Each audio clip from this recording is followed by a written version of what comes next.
Ok, então vamos para um exemplo de distância entre ponto e reta através do procedimento geral.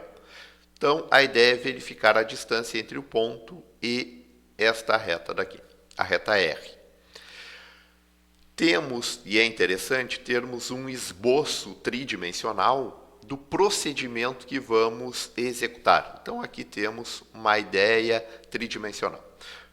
O que podemos fazer em primeiro momento? Vamos conduzir um plano alfa, que venha a conter o ponto P. E este plano daqui, obrigatoriamente, ele terá que ser perpendicular a esta reta daqui, a reta R. Bom, então sabemos que um plano é perpendicular a uma reta quando a projeção do plano for paralela à projeção da reta. Então, este plano ele poderia ficar em qualquer posição, desde que sua projeção venha a ser paralela, certo? Depois, é interessante que o valor de cota do plano alfa, os valores, no caso de cotas do plano alfa, venham ter o sentido de crescimento oposto da reta R. Então, aqui podemos traçar uma reta qualquer, traçamos uma reta qualquer tamanho. Neste caso, podemos aproveitar esta divisão daqui. Então, esta reta horizontal e marcamos aqui aproveitamos essa divisão em três partes e unimos deste ponto daqui até o valor de cota 5 e traçamos paralelas. Então, traçando uma paralela aqui, vamos ter o valor 4 e aqui vamos ter o valor 3. Então, estamos graduando esta reta daqui para obter o intervalo inverso que corresponde ao intervalo do plano alfa. Bom, então, esta reta R, temos que este ponto corresponde ao valor de cota 3. Então, podemos rebater para verificar o intervalo inverso, ou seja, analisar lateralmente esta reta R. Então, vamos traçar uma perpendicular que passe aqui pelo valor de cota 3 e nessa perpendicular marcamos o valor de uma unidade. Com isso, vamos ter toda a reta R rebatida ao valor de cota 2. Esta reta é a reta R rebatida lateralmente. Para verificarmos o intervalo inverso, vamos traçar uma reta perpendicular a esta daqui. Então, uma reta perpendicular a esta, utilizamos o esquadro. E com isso temos uma simulação do plano perpendicular à reta, visto lateralmente. Então, esta representação daqui é do plano perpendicular à reta. Com isso, temos a medida de intervalo inverso. Toda essa parte daqui corresponde ao intervalo inverso, ou seja, o intervalo do plano que é perpendicular à reta. Este intervalo inverso, vamos transferir esta medida para o plano.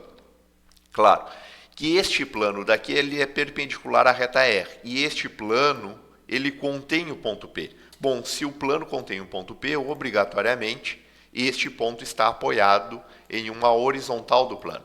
E esta horizontal, obrigatoriamente, deverá ser o valor de cota 3. Então, traçamos a reta de maior declive e depois podemos traçar uma horizontal que passe no ponto P e que venha a pertencer, no caso, ao plano.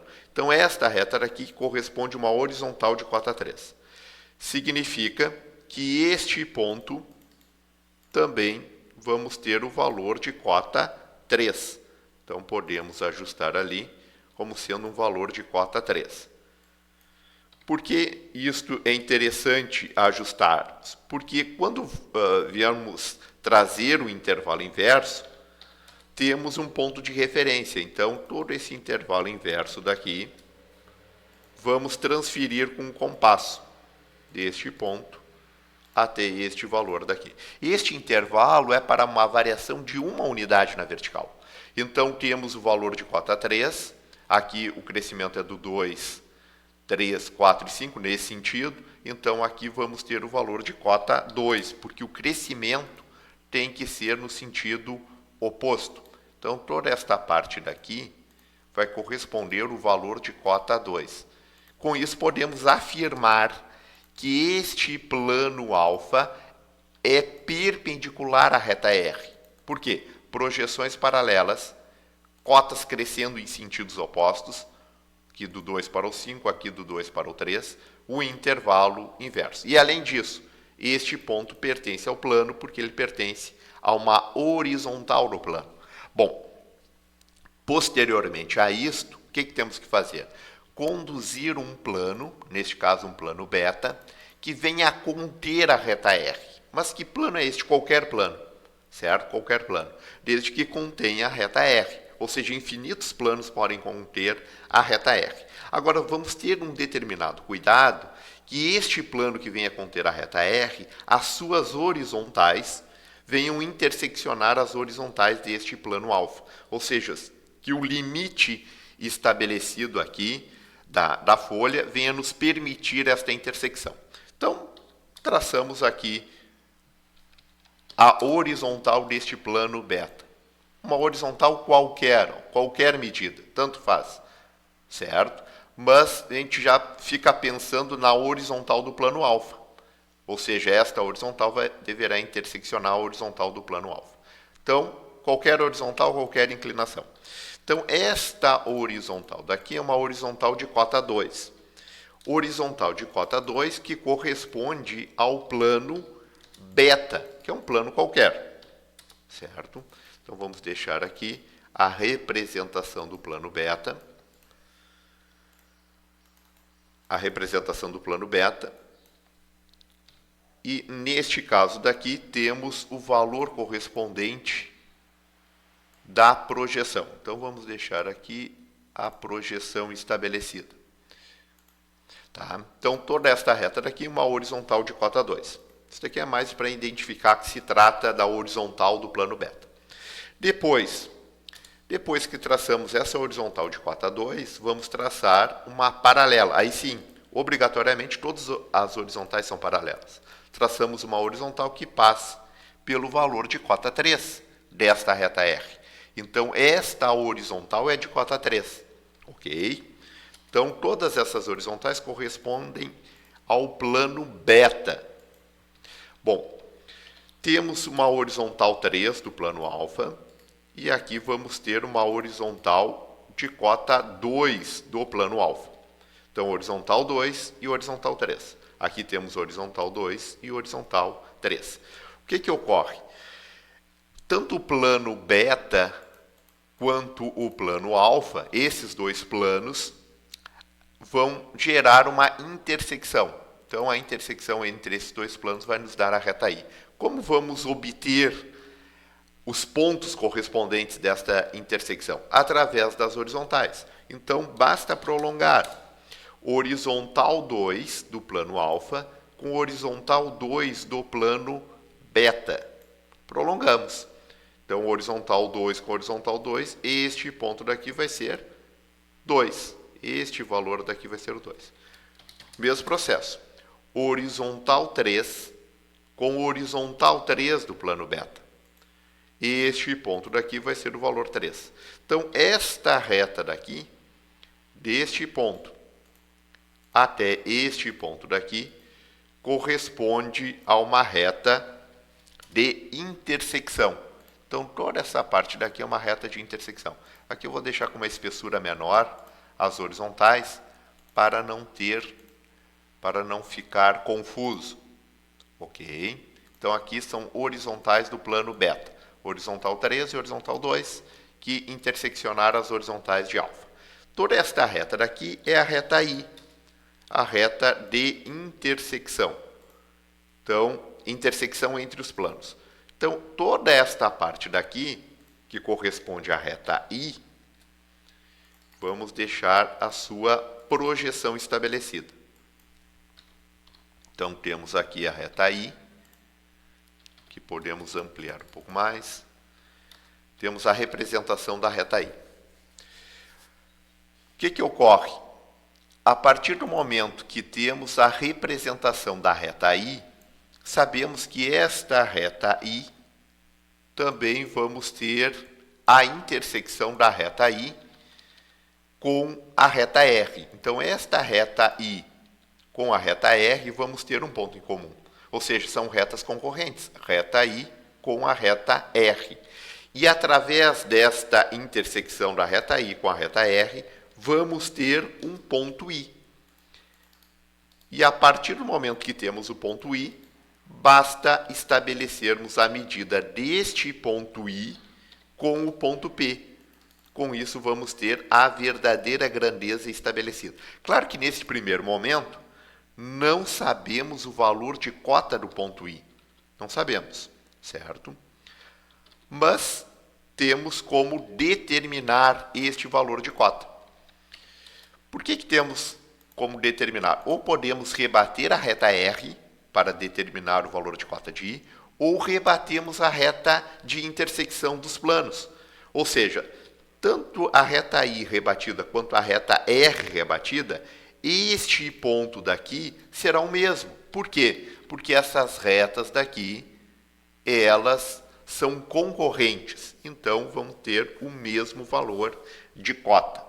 Então, podemos estabelecer o rebatimento. Então, este ponto corresponde ao valor 5, e aqui temos um ponto que corresponde ao valor 4. Então, este ponto I, o valor de cota, fica entre o valor 5 e o valor de cota 4, que é este ponto daqui. O que podemos estabelecer? Rebater. Então, vamos rebater esta reta R. Então, podemos rebater ao valor de cota 5 rebatido ao valor de cota 4. Então, traçamos uma perpendicular à reta R e vamos unir deste ponto até este ponto daqui. 5 rebatido ao valor de cota 4. Para sabermos o valor de cota do ponto I, basta traçar uma paralela que passe pelo ponto I. Com isso, vamos verificar esta distância daqui. Esta distância, somada ao valor de cota 4, temos o valor de cota do ponto I. Então, esse valor é ponto 46. Vamos inserir, deixar ponto 5. Então, o ponto I corresponde ao valor de cota de 4,5, arredondando os valores, certo? Arredondando os valores, porque aqui o valor correspondente foi de ponto 46, por isso que deixamos o valor de ponto 5. Bom, então, para saber a distância entre o ponto e a reta, na verdade, vai ficar a distância entre pontos. Então, a distância entre este ponto P ao ponto I é a distância entre o ponto e a reta. Agora, para sabermos essa distância daqui, temos que rebater, porque esta distância, ela encontra-se em primeiro momento, projetada. Então, temos que estabelecer o rebatimento. Então, para rebatermos, temos o valor de cota 3 e o valor de cota 4,5. Rebatendo, temos a distância objetiva, que é a distância entre o ponto P e o ponto I, consequentemente, a distância entre o ponto P e a reta R.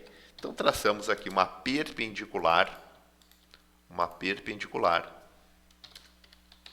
e marcamos a diferença de cotas. Nesse caso, o valor correspondente de 1,5. Significa o quê? Que é o 4,5 rebatido ao valor de cota 3, certo? Então, temos 1,5. E ao unir este ponto daqui ao ponto P, temos a distância em verdadeira grandeza. Então, toda essa parte daqui, temos a distância real. Então, podemos estabelecer aqui a marcação e verificar o valor correspondente desta distância. Então, toda esta parte daqui, podemos deixar com uma espessura um pouco maior. E esta distância daqui, deixar em outra cor, que está em magenta, é a distância real entre o ponto e a reta. Claro que é um procedimento um pouco mais demorado que o procedimento de rebatimento, mas tem determinados problemas que temos que utilizar o procedimento geral. Então, neste caso daqui, a distância ficou de 4,8 metros, valor aproximado.